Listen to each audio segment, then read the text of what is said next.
Okay, Algebra 2. Let's get started on Chapter 1, Lesson 7. We are doing completing the square, which has given so many of my students so many headaches, but it's really, really important because it's a way that we can factor something that isn't readily factorable. Let's go ahead and dive in. So if we're solving a quadratic equation by finding the square roots, we need to recognize that the left-hand side of this equal sign is a perfect square trinomial. So here I have x times x and 4 times 4. And this would be 2 times 4 times x. This is actually negative 4 times negative 4, because that would be a 2 times negative 4 times x. So I have a perfect square trinomial. X minus 4 quantity squared equals 25. So if I'm solving this, I now take the square root of both sides, and I have x minus 4 equals plus or minus 5. Add 4, I get x equals 5 plus 4, or x equals negative 5 plus 4. Therefore, our total answers are 9 and negative 1. Oop, that's a negative 1. So sorry. Negative 1. Okay, so that would be a, we're setting the stage for solving by perfect squares. So here, if we get into the perfect squares, in example 1, the trinomial x squared minus 8x plus 16 is a perfect square because it equals x minus 4 quantity squared. Sometimes you need to add a term into an expression x squared plus bx to make it a square. This process is called completing the square. It's something that gives algebra students headaches all the time. I'm not going to do this key concept, but if we look right down here at algebra, if we have a part that is just, let's draw on here, x plus bx, we're going to add a b over 2 quantity squared because that will give us a perfect square trinomial. Okay, let's practice. It'll be easier if we do something real. Find the value of c that makes this a perfect square trinomial. X squared plus 16x. Now b is 16, so I take 16 over 2 quantity squared. 16 over 2 is 8. So what I usually do is leave it like this, 8 squared, because we know with perfect square trinomials, I have x times x there and 8 times 8 here and 2 times 8 times x there. And I know it's a perfect square trinomial. So this factors into x plus 8 quantity squared. Okay, so this is writing the expression as the square of a binomial. More paper. All right, now we can use that to actually solve things. So this first one is still, I've got a perfect square trinomial here. This is x times x, and this is 3 times 3, and that works into 2 times 3 times x. So I have x plus 3 quantity squared equals 36. Square to both sides gives me x plus 3 equals plus or minus 6. Subtract 3 from both sides, I get 6 minus 3 or negative 6 minus 3. So x equals 3 and negative 9. This next one works the same way, except I have a minus there. So it's x minus 5 quantity squared equals 1. Square to both sides, I have x minus 5 equals plus or minus 1, because 1 is a perfect square. Add 5 to both sides, and that gives me 1 plus 5 or negative 1 plus 5. 1 plus 5 is 6. Negative 1 plus 5 is 4. So I have 2 answers. This next one's the same. This perfect square trinomial is 12.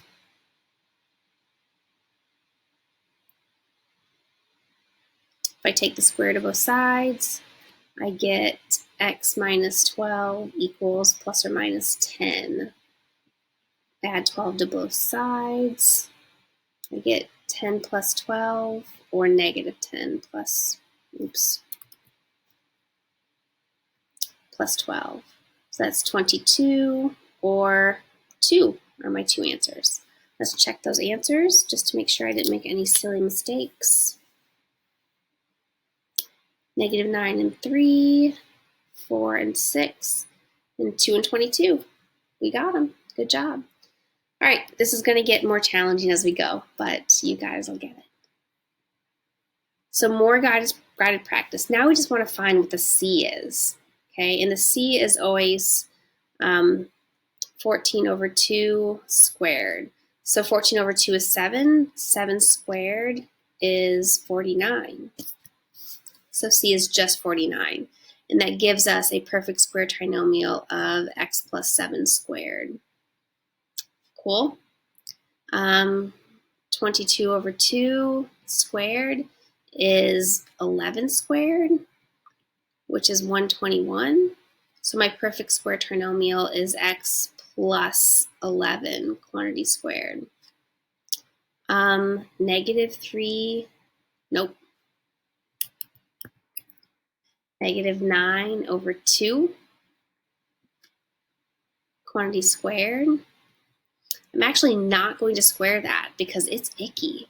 So I'm going to say C is negative 9 over 2 quantity squared, which is just 81 over 4, but that certainly doesn't help me any because my perfect square trinomial is factors into that.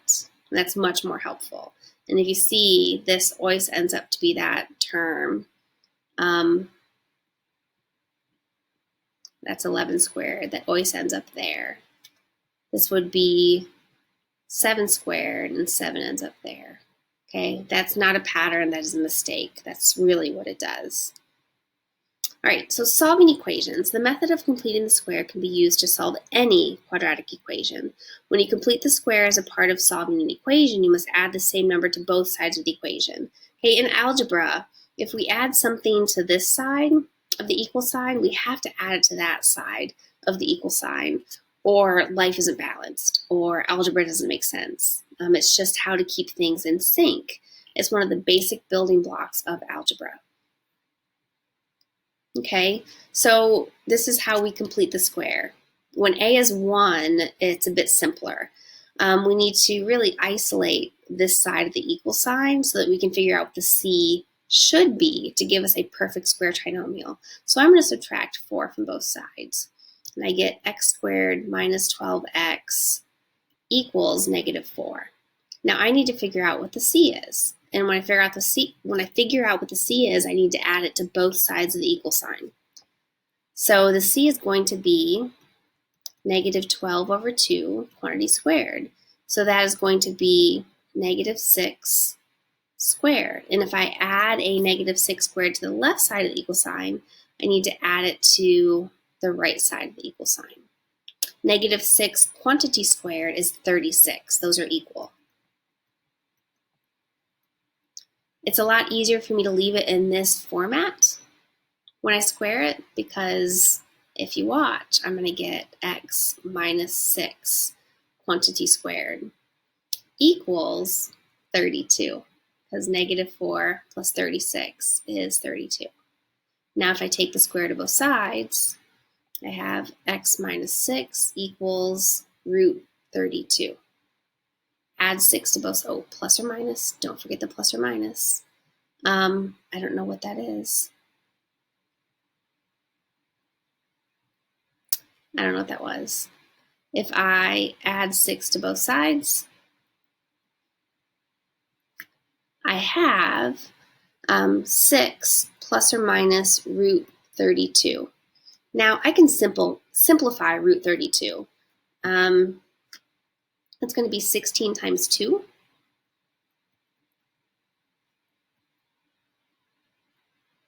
16 is a perfect square. And I can leave my answer like this because I can't actually add those two together. So I can just leave it like that and I'm good to go, okay? We'll do a few more in our guided practice. Oh, and when we see the answer here, they're not perfect numbers. So I'm not going to be able to do anything with my graphing calculator or even Desmos to help me find the actual zeros or the roots or the solutions, because I don't have a number that I can translate into an actual writable number. Because if you grab your calculator and you do 6 plus 4 root 2, you're going to get a big old decimal. And if you do 6 minus 4 root 2, you're going to get a big old decimal. So the graphing calculators aren't as helpful when we have radicals in our answer. All right, so now we actually have an A term. A terms make things more difficult. Not impossible, but definitely more difficult. So here, what we need to do is divide each side. I'm actually going to factor out a 2. That leaves me with x squared plus 4x plus 7 equals 0. And then I divide both sides by 2, which makes it essentially go away. And now I need to isolate this part of the equation so that I can figure out what my c would be to make it a perfect square. So let me subtract 7 from both sides. And I need to figure out what to put in that square and what to put in that square. It's the same thing. And that's going to be my c term.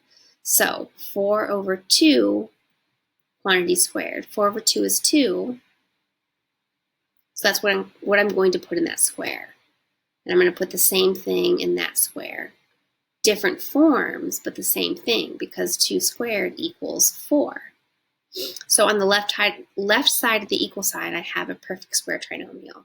So that gives me x plus 2 quantity squared equals negative 7 plus 4, which is negative 3. Square root of both sides. Now you see why we did that I thing a few lessons ago. I have x plus 2 equals plus or minus root negative 3.